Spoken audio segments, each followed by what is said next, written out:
What's up, everybody? I hope you're having a great day. Today I'm going to do things a little bit differently. This video is going to be a let's hack on the Amazon Echo device we looked at in the past video.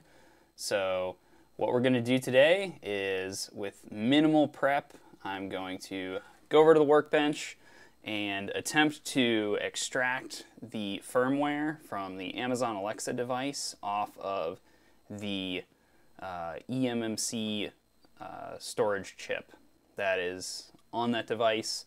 And it might work, it might not. We might fail, and I'm just going to show all of that and show any mistakes I make and how I account for those mistakes along the way. So please comment and subscribe and tell me if you like this style of video. This is probably going to be a little bit longer, so feel free to put it on in the background of something. But without further ado, I'm going to hop over to the desk and show you what we're dealing with today. So I have here on my desk, I've got the same Amazon Alexa board from the previous video, looking at some signals on there with the logic analyzer. But today what I want to look at is the flash chip that I've identified on this board. If you haven't seen my last video, you can see kind of just took apart this Amazon Alexa, the dot, or excuse me, the Amazon Echo. And this is the Gen 2. It turns out there's like 4 generations of the Echo device, and this is generation number 2, I believe. So I'm actually going to bring over the microscope, and we're going to take a closer look at the board and kind of lay out my plan of attack for today. So I'm going to turn my ring light on a little bit. So, and then I'm going to just get this as zoomed out as I can. So here I'm looking at the PCB of the main PCB. There's some other ones that have buttons and the microphone assembly on it, but this is the real heart of the Alexa device. So right here we have the main CPU, ARM CPU chip. I've gone around and identified the major chips, and I'm not going to spend too much time on the ones that I'm not going to look at today. This is the Wi-Fi and Bluetooth module. And then over here, this IC is just a power management chip. And then over here is the actual flash storage, as well as the DRAM, the memory of this system. So I'm going to zoom in on this a little bit. And then because the ring light, so this is a trick for anyone that's ever using a microscope camera. These ring lights are great, but they directly reflect the light right back up into the microscope. But if you turn your light down and then you shine a flashlight parallel to the chip, then you can read it great under the microscope camera. So you can see that this is a Hynix chip, and so I have taken the text from this chip and I have found the data sheet, and I'm actually going to switch over to that really fast. So this is the Hynix data sheet for this chip that we found. And the main thing to understand about this chip is that it is what's called here it's called CI-MCP, or more commonly I think referred to as a eMCP. So this stands for a multi-chip package. So all that means is that it means there's two things that might normally be on two separate chips, two separate pieces of silicon, are combined into one package. And so in this case, what it's combining is, like we mentioned, it's combining both the storage here, this like eMMC or eNAND as it's calling it here, storage, and the memory, this LPDDR memory. So that way, you know, you don't have two separate chips for your memory and your storage. It's all in one nice package. And I kind of like this website. It just describes what it means by eMCP. And it's more or less what I just said. Right here, this is a Kingston website. This is not Hynix, but similar kind of chip. Again, here it's talking about how it's combining eMMC and the DDR memory all into one package. And that this is used for a lot of, you know, IoT devices, things like, you know, smartphones, tablets, things like that. You'll commonly find a chip like this that combines storage and RAM all in one chip. So with that, we're going to go back over to not that screen, the microscope. And actually, I'm going to swing the microscope out of the way and look at the wide shot again. So like we said, we've identified the flash chip that I want to take off this board right here. And before I do that, I'm going to talk about the chip reader that I'm going to use today. So something I always like to do before I've gone and desoldered a chip like this. So in this situation, I currently do not have the equipment to put this type of a BGA chip back onto the board after I have pulled this chip off, like I'm going to do today. Today we're going to be able to pull this chip off the board, and hopefully, and read the storage contents from that chip, hopefully. But what we won't be able to do is reattach it. So I'm basically forfeiting the functionality of this device in exchange, hopefully, for being able to read its firmware and explore what's inside the most likely Linux-based system of this Amazon Echo device. So with that, I'm going to, so we're going to talk about this device for a little bit, and I'm going to show the eBay link where I get this device. So this is a device that, you know, comes like many of these chip readers. It came to me from a seller over in China. It's where this device is manufactured. So you can see here there is a base PCB with a on and off button, and then some jumpers, and then it has this pin array here that these 3 different BGA sockets fit into with those pins. So these pins fit into here, and then you're able to read a chip that is inside of this assembly. And inside of this one, I should show first that you can see that they're labeled on the side with different common, oh, that light is terrible. All right, here, this is the angle, you can see. Different common package types, and so those numbers are referring to the number of solder balls that are on the bottom of the BGA chip that we're going to be pulling off of the board. So in my case, I had the data sheet over on the thing, but the data sheet would tell you, and just from some previous experience of this size of package would tell me that I'm dealing with this eMCP 221. There you go, see it in the camera better. That this is going to be the reader, and inside of here I actually have a chip that I previously read, and so I can even do like a real sanity check to be like, okay, hey, this chip, yeah, it's definitely the same size as that one.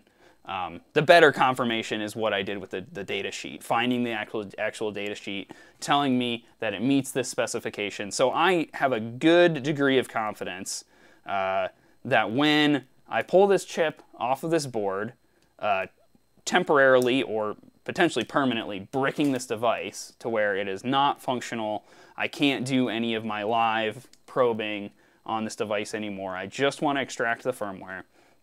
But when I take that risk, I'm hedging, I'm doing this research first to make sure I've got a good chance to read before I pull a chip off of a board.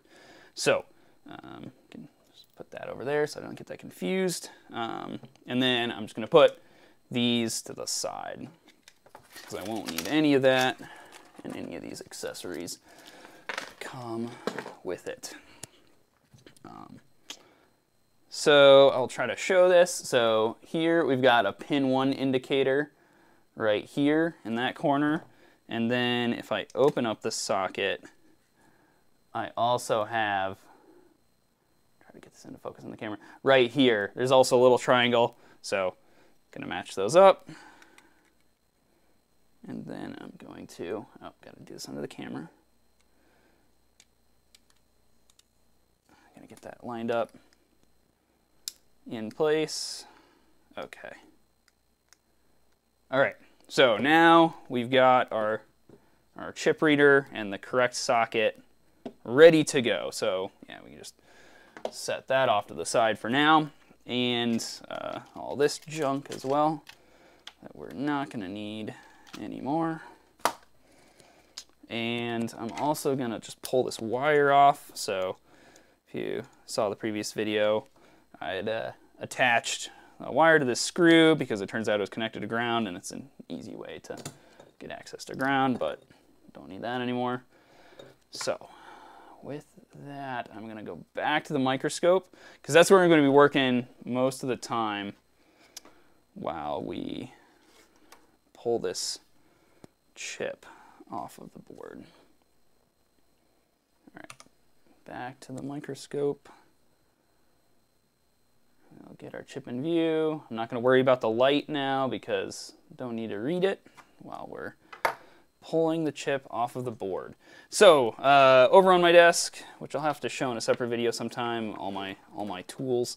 I've got a hot air gun, hot air rework station that I have set to some amount of airflow, and I have it set to 410 degrees Celsius, which I think maps to 770 degrees Fahrenheit, and that is what I'm going to be using. If I have to bump up the heat from there, I will do that. The other thing I'm going to do that will be kind of loud is I'm going to turn on my fume extractor in a second here. And the other thing I just have at the ready is a set of tweezers. So we have so the way this is going to work, we have the chip. We'll apply flux that will help get this solder to flow. I'll have my tweezers ready. I will not pull. So a key thing you have to remember when you're pulling any chip off the board with hot air, that some of the pads are going to flow. The solder is going to heat up faster than other parts, and if I pull, then I can rip pads off of the board. Now, in this case, maybe I don't care about that, but I could also damage the chip, and then that would definitely affect my firmware extraction that I'm hoping to do today. So, all right, now I'm going to turn on the noisy fume extractor, and we're just going to throw down some initial flux onto that chip. And I'm actually going to grab some gloves. When I'm doing stuff with flux, I don't usually use gloves, but when using flux, it is really nice to not get that crap on your hands. If I'm just soldering without flux, or without something that's going to get flux all over my hands, I usually don't worry about it. But for this, it's a good idea.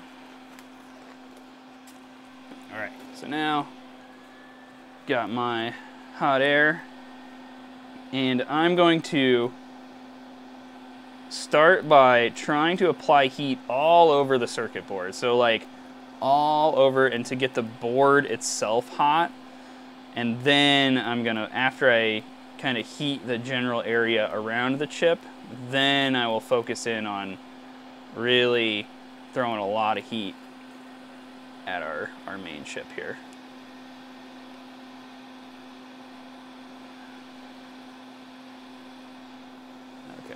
So we got that.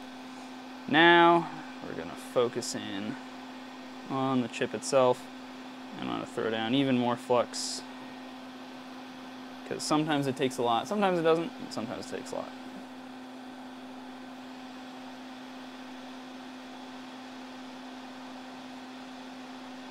Oh man, I think I felt it move. I could be totally wrong, but this might go really fast.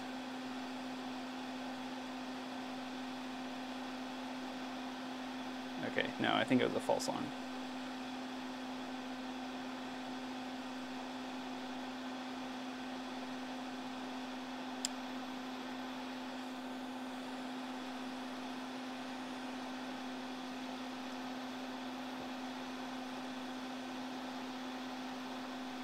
Yeah, somebody mentioned in a comment of a previous video that what would be helpful in this situation is a larger nozzle for my hotter rework station here. Oh, nice. Okay, that came off like butter. Okay, so I'm gonna set this chip aside. It's really hot. And then I'm gonna put my hot air station away. So normally I would kind of like care about cleaning up all of this. And I might do that later just for convenience, but again, since for the duration of this video, we're not going to be reattaching the chip to here. I'm just going to completely move this off to the side, and that is nice and hot. And then I'm going to flip this chip over so we can see under the microscope what we got going on there. And you can see, yeah, there's some big blobs of solder there that we're gonna have to get off. So I'm gonna throw down a little more flux on top of our chip, and I'm gonna get some braid here. We need to cut that.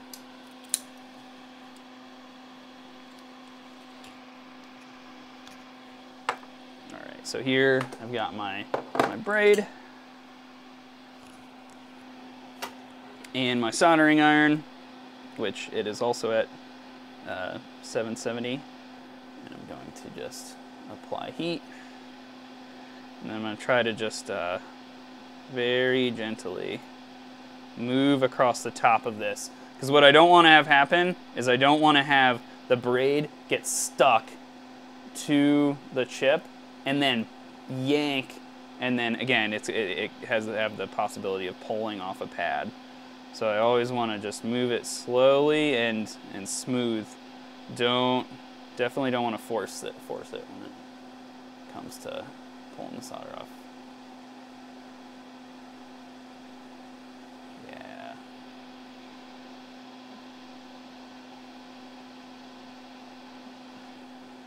Yep, let me get this back up into frame. Back up there.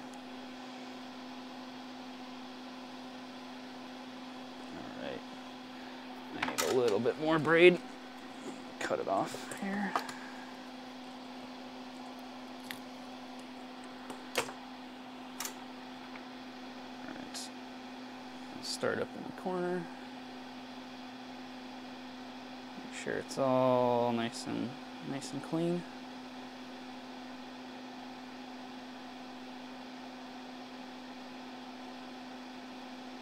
That is great. All right, and so I just can feel, I've done this enough that when I can move it back and forth there, I can know that I don't have any more balls sitting on there, that is pretty flat. So all right, now I can turn off my noisy fume extractor, because now I'm going to be using some isopropyl alcohol and some Q-tips, and we're gonna clean this chip off.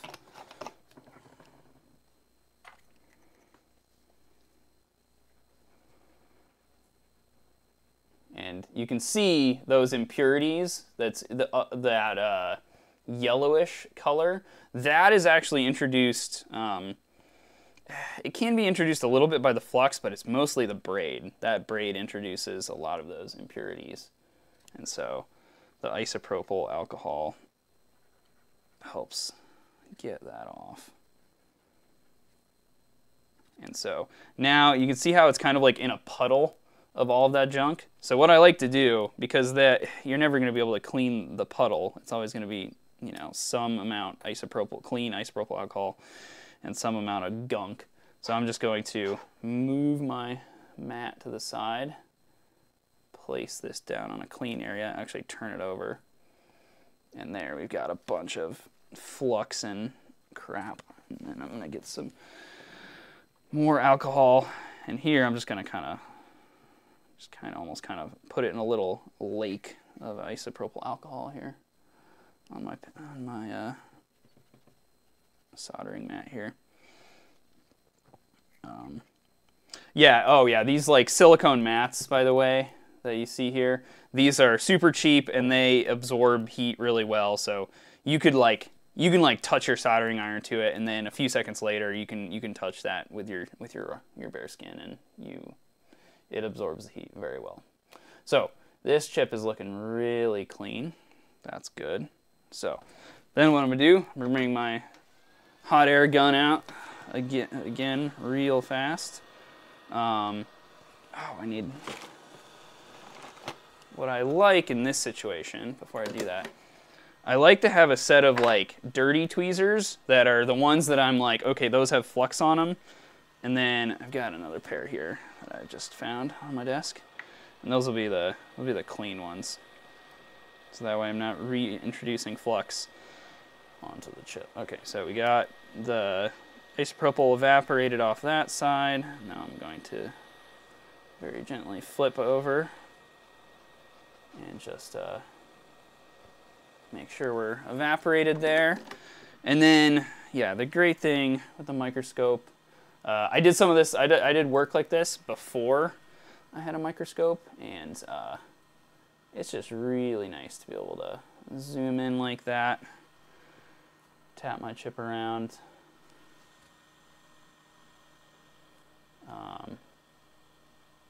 Yeah, that looks great. I don't know what these things are on the side, but I'm pretty sure none of this gets used, especially by the socket. Oh, I might actually be able to show that under the microscope. Let me try to open up this socket. So you'll see there's, you know, this is the 221 pin BGA package, right? There's all those pins. But you look at the reader. Oh man, this is going to be interesting to see if we can. Oh yeah, we can get this in focus. So you see on the reader there, all of those pins are empty except for these slots up here. That's, I don't want to count all those, but you can see that out of all those 221 pins, most of them are not connected to anything, at least for the purposes of reading the storage off of it. I have to believe that some of those are, or a lot of those pins are dedicated for the DRAM side of this package, since it both has storage and memory. I mean, memory usually, if you ever look at a circuit board that has traces going to the storage and the memory is always going to have more traces going to it. It just needs more lanes, if you will, to get the data from memory. So, but, and then the other good thing that happens, oh yeah, so like, let's say you do accidentally pull one of these 221 pads off of here, like you screw up, right? Then you're playing, you know, you're playing the lottery, right? Like, did you rip off from all of these, one of the ones that matters to read it off, right? Because if you pull one off that doesn't map to anything over here, you're good for the sake of your chip off. Now, if you want to reconnect it and have the memory work and everything, not so much. But if you just want to read firmware off of it, you might be okay if you pull off one of these. There are oftentimes a lot of them that are marked NC, not connected, on the data sheet of the chip. So now I've got my chip, and oh, I can actually show this under the microscope since it shows up pretty nice for my reader. Yeah, I'm all the way zoomed out. All right, so okay, so here we've got pin 1 indicator up here, and on the flash chip. If I flip it over, you'll see when I lay it down. Gotta find a way where I can see it in the light. All right, so we got our little dot. That's our pin 1 indicator. So let me like just see if you can see it. Yeah, there we go. So you can see right there is our pin 1 indicator up in that corner. So just gonna like poke it around with my finger, make sure it looks good, and then this top snaps over there. And now if we go back to just the desk cam, we have this loaded with the chip that we have pulled off of this Amazon Echo. I keep wanting to say Amazon Alexa. I mean, it's whatever. It's the creepy AI that's inside of the device, right? So now I need to find an open USB slot on my computer off camera here. Oh yeah, and then one thing, if you're like, it's not working, you need to flip that. I've had that happen before. Okay, so I'm gonna take off these gloves, and this is also nice because then you can go back to your keyboard and not get a bunch of crap all over your keyboard. So, all right, we're back at the computer, and we are going to let's go open a shell. Let's what are we gonna call this? Echo Pwn, because that's what's gonna happen. I doubt it, but here we go. So now, okay, I've got my device plugged in over at my desk, and actually what I'm gonna do, I'm gonna follow my kernel log. Yay, a bunch of stuff there. I'm gonna unplug my device. That's a good sign that it detected that it got unplugged. And then I'm going to plug it back in. And it's gonna tell me da-da-da-da-da-da. All right, this is perfect. This is a really good sign here, everybody. So it's telling me that it's mounted this disk under SDC. So if you're familiar with how disks work in Linux, I'm about to show you my hard drive configuration on this machine. If I type ls block here, you can see my NVMe. NVMe. That's hard to pronounce fast. That my couple hard drives that I have there, not hard drives, solid state drives. And then here, these are, I don't know, yeah, these are like a bunch of like backup actual like spinning disk hard drives that I have connected here. And here we see that SDC device. So this this reader mounts it just like it's another disk on my Linux operating system, which is pretty nice. And we can see that we're getting these partitions here. So 1, 2, 3, 4, so on, all the way to 16. And this is cool because this now gives us a hint at which of these are interesting and which of these I probably don't care about, right? So it's telling me overall, the overall size of this disk is 3.6 gigs. And I've got a bunch of partitions that are like 1 meg, 5 meg. Now, some of those might be interesting because some of them might be the kernel. Some of them might be a bootloader. That's really important for security.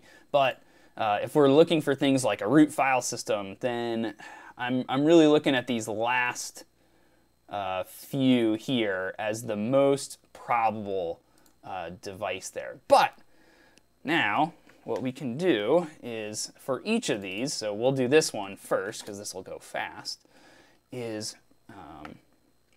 oh, let me go back to my folder. What do we call it? Echo Pwn. All right. So now what we can do is we can type dd. So dd, if you're not familiar with that Linux command, this is going to you know what? I don't know what this is called. This is a Linux fail. What does DD stand for? Oh, that's like an old school piece of Linux trivia that I do not remember off the top of my head. This is what you get when I just do this all in one take. So, but as you can read there from the name, it's you can convert and copy a file. Now that's, I mean, yes, that's true. Now what DD does is it takes byte for byte copies of files or disks. In Linux, everything is a file, right? So, so what we're going to do is and we need to run it as root, but I'll do that afterwards. I always like to put the sudo afterwards after I've double checked what my DD command is, because DD can really wreck your day if you're not careful. Okay, so we are going to set the in file, that's what IF stands for, to dev SDC1, and I'm going to double check. That is the one right there. Cool.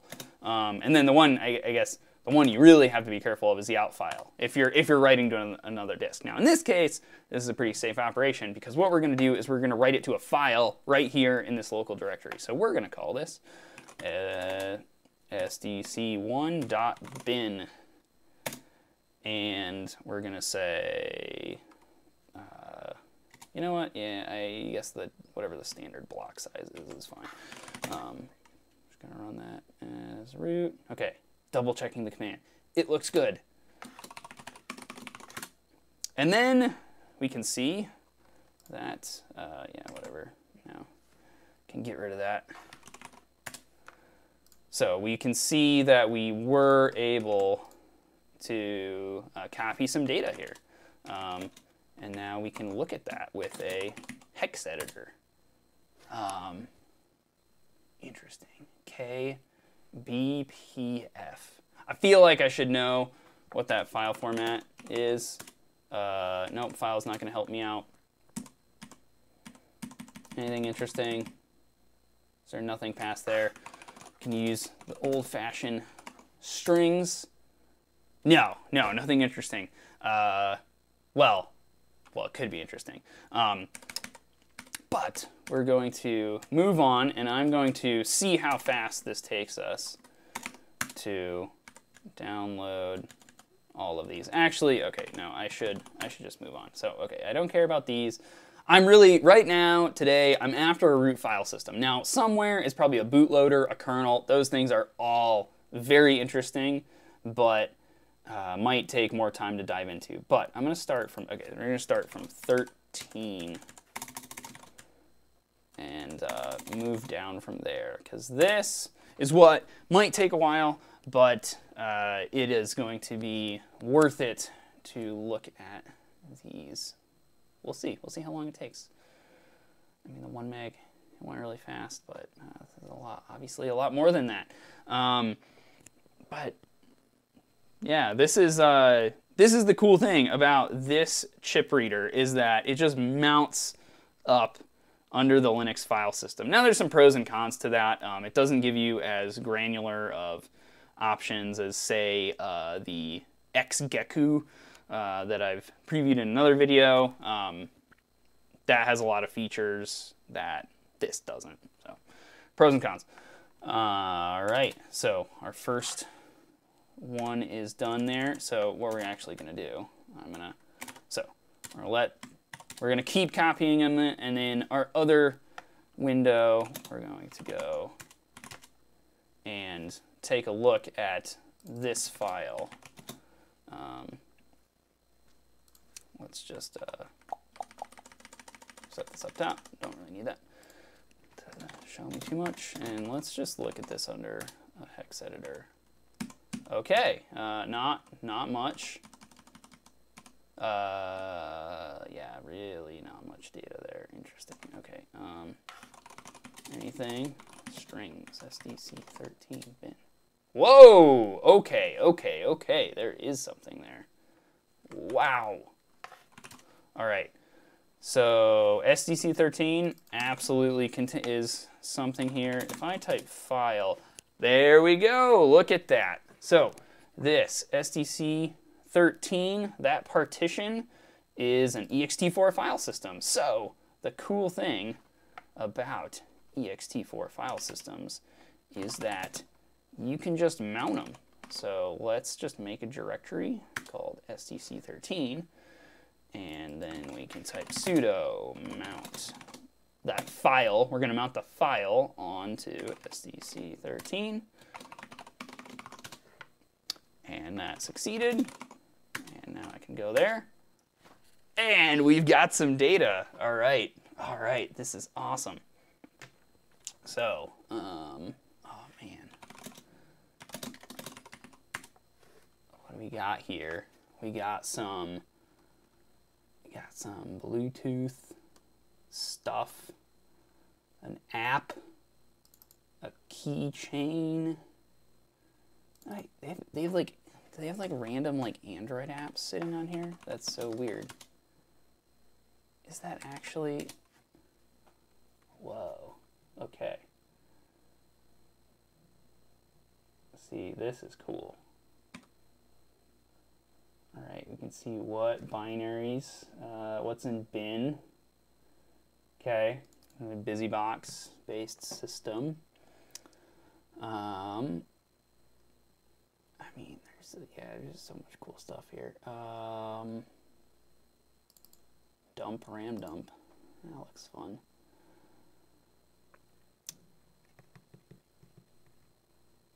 All right, hang on.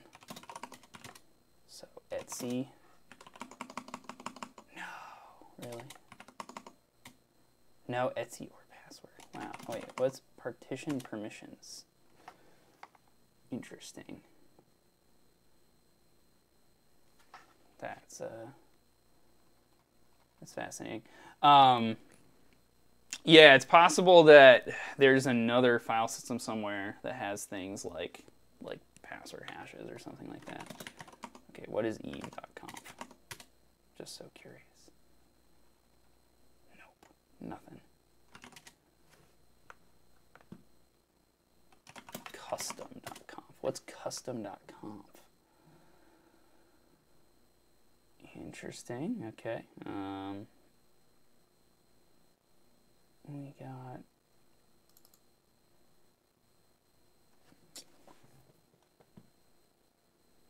very interesting. Yeah.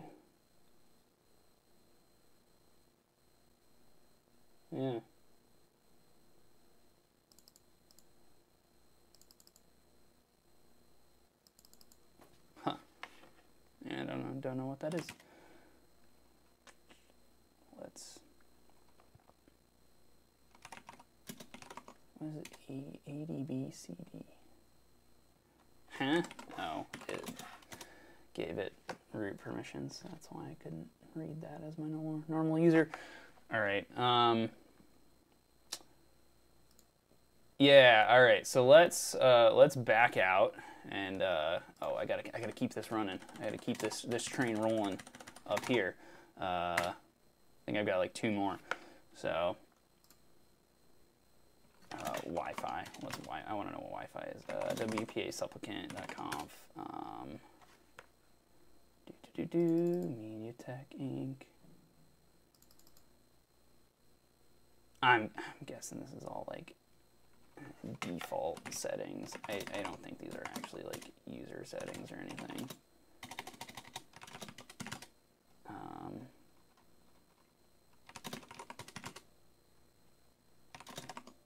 Got anything interesting?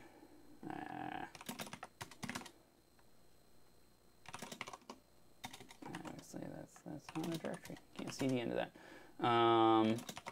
Firmware. Okay, interesting. Some stuff for the Wi-Fi chip.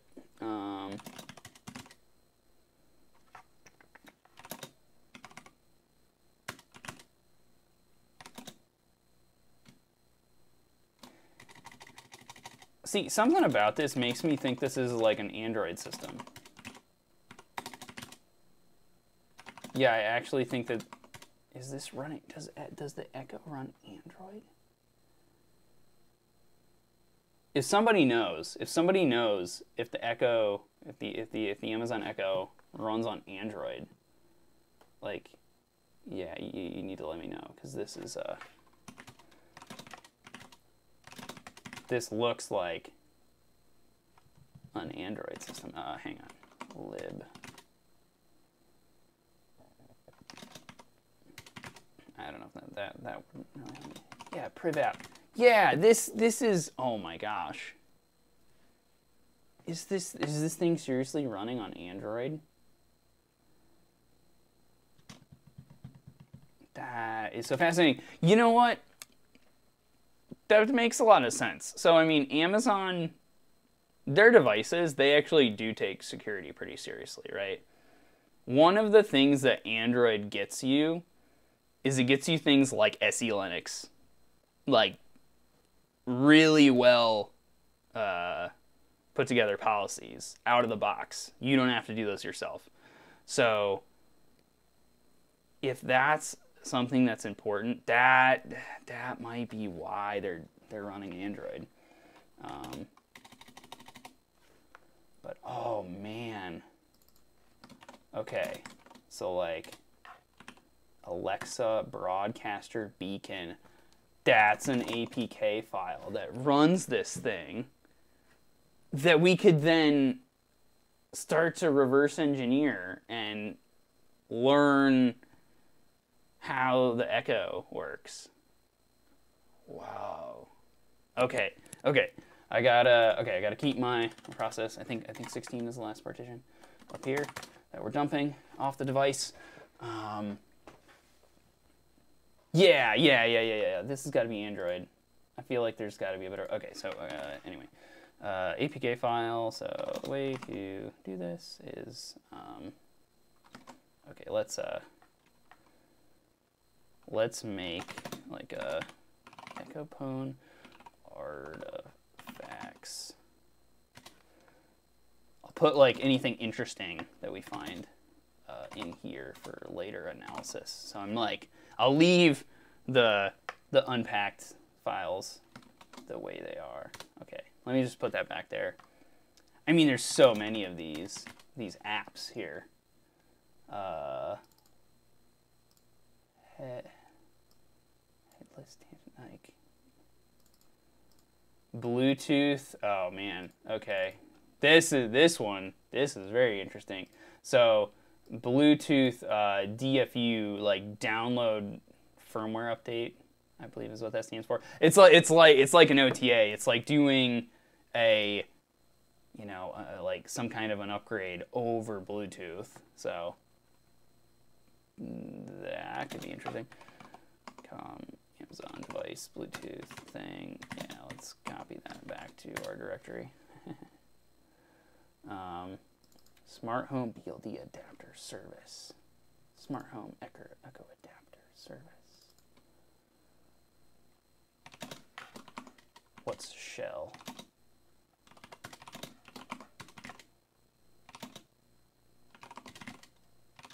I don't know. Okay, but almost certain it's running Android. Okay, let's go back now. So let's just review what those partitions look like. So, okay, 16 was the last one. That's what we dumped. And that's the biggest partition. So I am really curious. I'm gonna kind of go out of order. I'm gonna skip to this one because this, and this, they're all the same size. Who knows? Okay, no. We'll do this in an orderly fashion. Let's learn to type. Make directory SDC14. And oh, I guess actually we need to make sure the other ones actually. Ooh, okay. So these two are undefined data. Well, wait. Oh no, that's 1 and 2. No. Oh, this is correct. Sorry, this is what I expected. I thought this was like the last two. No. Okay, so we're doing good.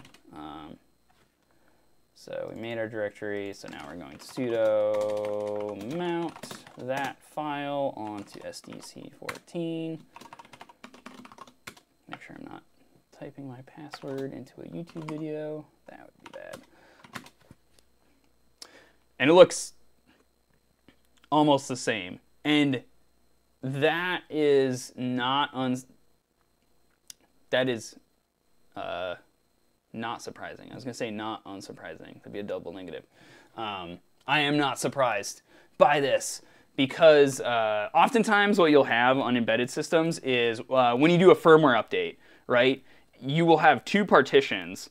And so if you're in a known good state, it'll be using one of those partitions. And then the upgrade process will either copy the current known good state to the secondary backup partition and then copy the new firmware update to the live partition, or it'll just put it in the other one and it'll switch, and the bootloader will kind of switch back and forth. But either way, that facilitates a fallback mechanism if a firmware update causes a crash, right? So that you don't have a bunch of bricked devices in the field. So that is probably why those are almost going to be identical. We could do like a diff of all the files to see what's different between those two. Oh wait, actually, oh no. I highly doubt they would be the same, exactly the same. But, all right, but let's not explore that one too much. Let's do 15. So make dir SDC 15. Sudo mount that onto SDC 15. What's in here? Ooh, oh no, sorry, I was like, that looked interesting. I haven't CD'd into the folder yet. Okay, this is interesting. The Davlik cache. You know what? This is like, yeah, this is what you get. Okay, there's nothing in there. Fun times. Sudo ls. That's fascinating. Okay, recovery. Cat command. Sudo cat command.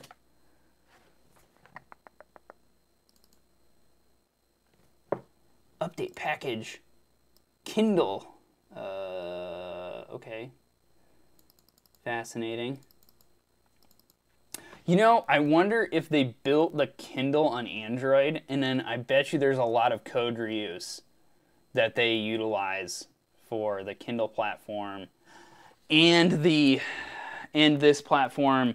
And like I was saying, that this flash chip, the flash chip that has storage and RAM all built into one, when I first was Googling for that, it was talking about tablets, it was talking about smartphones. It makes sense. It makes sense. It's similar hardware, right? Amazon probably saved a bunch on avoiding a bunch of re-engineering costs for common utilities and security audits and all of that, right? They got to reuse a bunch of the work they did on those two projects.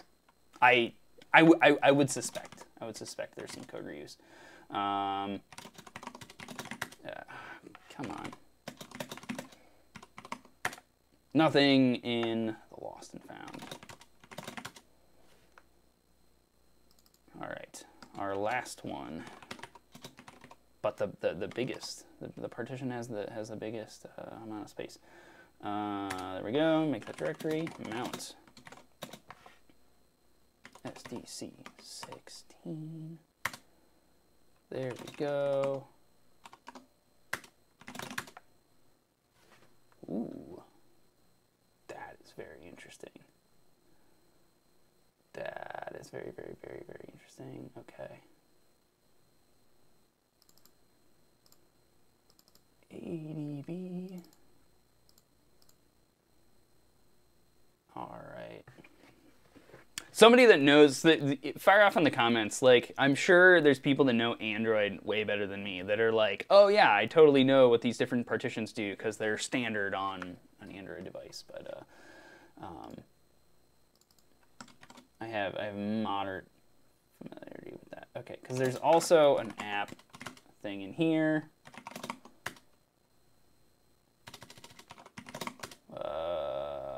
Interesting. Credential manager metrics.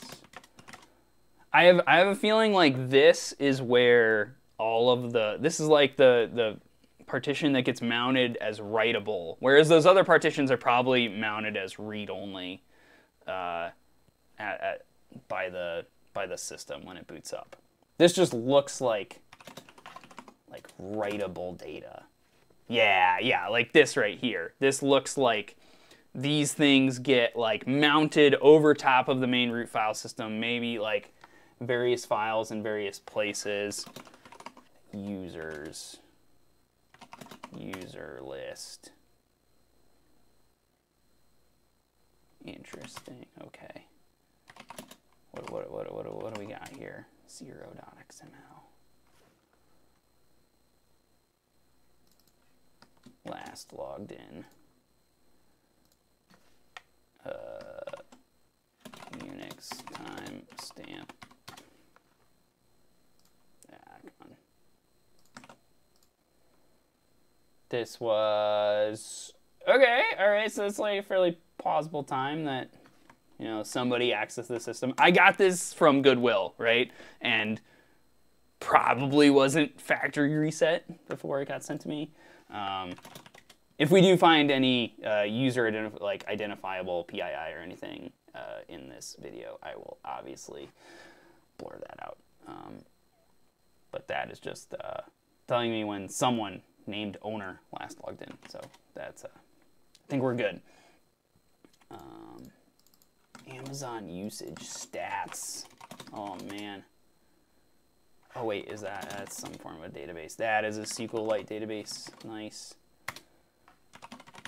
Let's look at the tables. Let's select everything from, I don't think there's anything in there based on how big the file was when I ran cat.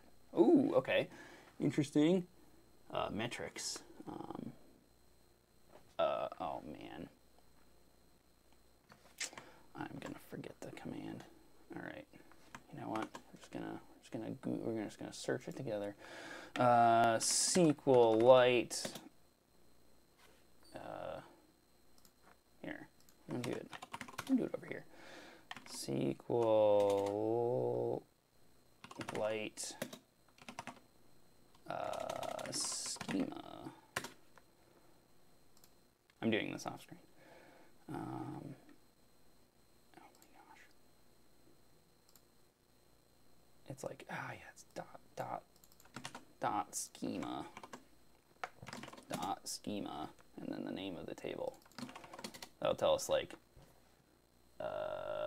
ID, event text. Okay. Oh, okay. So this is like when it was last. Yeah, that was like the last boot time of the device. Okay. And then Android metadata. What do we got there? Not much. All right, not interesting. Dropbox. Huh? Well, yeah, I mean, there's a ton of logs.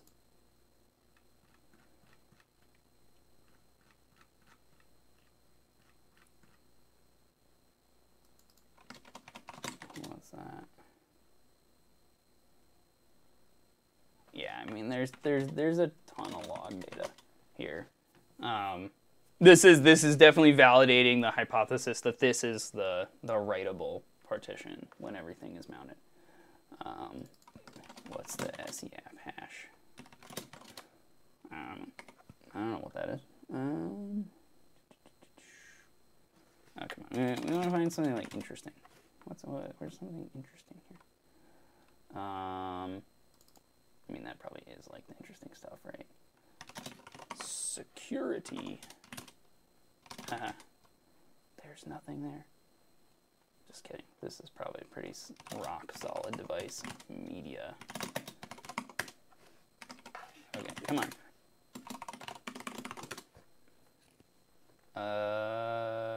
Okay. Files. Oh, those are directories. Sudo.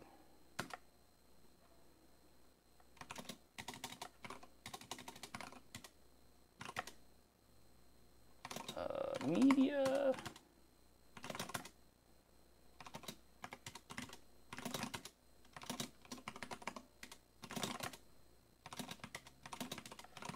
Let me just do this. Is there anything interesting? Smart home OTA.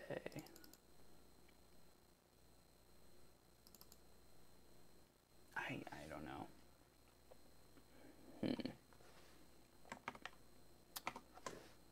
All right. So. All right, we're gonna go for broke here. Like, is there anything interesting? System user accounts. Yeah, what's that? Okay, that's a SQLite. Database. Let's look at the tables. Let's select star accounts.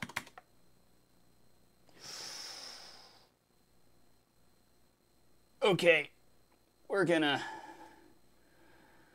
blur this out, but I will just describe what I see here. I see a user's name, and then well, here I can show you the schema of the accounts table. Oh, do you not put the yeah, you don't put the semicolon after.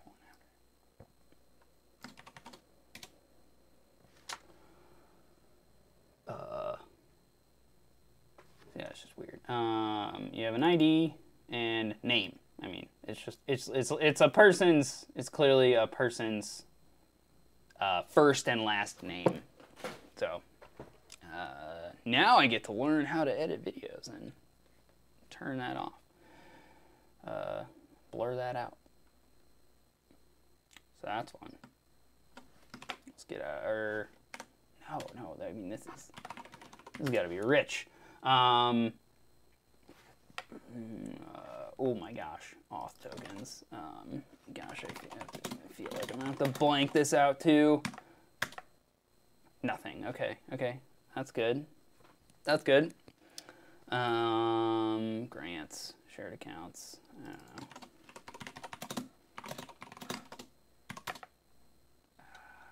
Is there anything in here? Except for the accounts.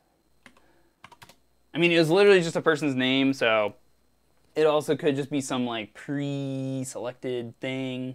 Maybe the name of somebody who'd like developed this at Amazon, right? Like, it is possible that that is not user data. I don't want to like make it think that like it's obviously user data. Oh yeah, I like found the word password in there, but I mean, oh, I guess it could be the name of one of those columns, the database columns that like didn't really have anything in it. Okay, what else do we got? Data, enter providers, database settings. Ooh, this looks interesting, and also probably a SQLite database. It is.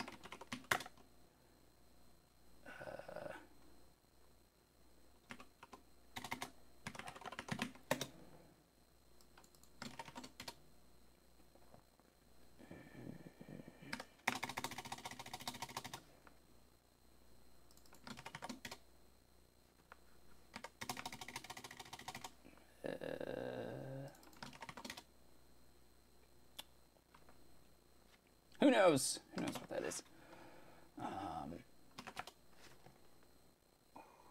right, I'll do one last thing. I'm gonna go that and give me nothing. No certs. Okay, here's a.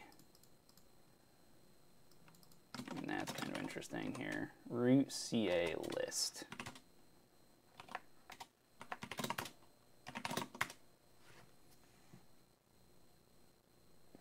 Okay, yeah, that's just all of the CAs that the system trusts.